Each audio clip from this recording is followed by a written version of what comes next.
Même question. Qu'est-ce que démocratie ouverte? Qu'est-ce que ça, pourquoi la revendiquer? Et donc, qu'est-ce qu'elle représente pour vous? Qu'est-ce que représenterait pour vous cette démocratie ouverte?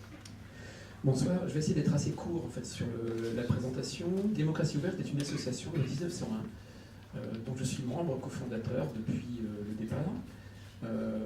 En fait, c'est une asso qui représente, qui rassemble, qui fédère des acteurs sur différents domaines. Je vais vous expliquer en 30 secondes ce que je fais, et ensuite je vais expliquer ce qu'est démocratie ouverte. Mon métier aujourd'hui, c'est de faire du conseil en stratégie multimédia, puisque je travaille dans les nouvelles technologies depuis, je suis abonné à Internet depuis 1990, ça fait extrêmement longtemps maintenant. Et donc j'ai vécu toute cette aventure d'Internet depuis le départ jusqu'à aujourd'hui. Donc j'ai beaucoup travaillé sur les outils pour l'éducation et le développement durable pendant une bonne dizaine d'années.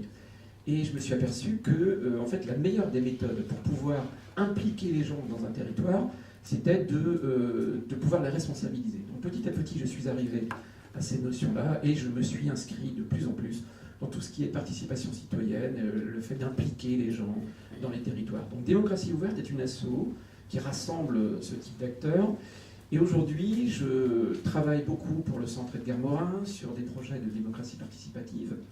Je travaille pour différentes structures sur des projets qui sont liés au fait, par exemple, de ramener les jeunes dans la sphère du débat politique qui va avoir lieu à Paris en décembre bientôt, donc la COP21.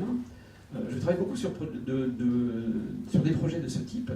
Et au sein de démocratie participative, je m'intéresse principalement à la notion de nouvelles technologies, c'est-à-dire les solutions. Attention, les solutions ne sont pas des réponses, ce sont des morceaux de réponses. Parce que la réponse aux problèmes que nous avons aujourd'hui dans les clivages politiques, elle n'est pas vraiment dans les outils que l'on va apporter, ça, c'est presque de la gnognotte, je vais dire, c'est plutôt dans la volonté politique exprimée, et non plus par la démocratie représentative, c'est-à-dire les élus, mais représentés par les citoyens. Donc il faut vraiment inverser tout cela. Et les outils, justement, sont une des solutions qui amènent cela.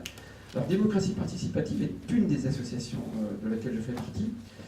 Je suis dans à peu près une dizaine d'associations, le pacte civique, questionner vos élus, parlement citoyen, etc., etc.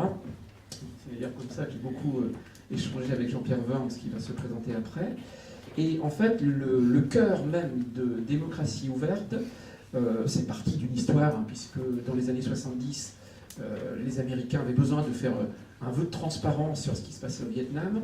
Donc ils ont lancé ce que nous appelions à l'époque l'OpenGov, le gouvernement ouvert, et nous sommes donc la représentation en France, sans aucune prétention, de cette OpenGov sous l'appellation démocratie ouverte.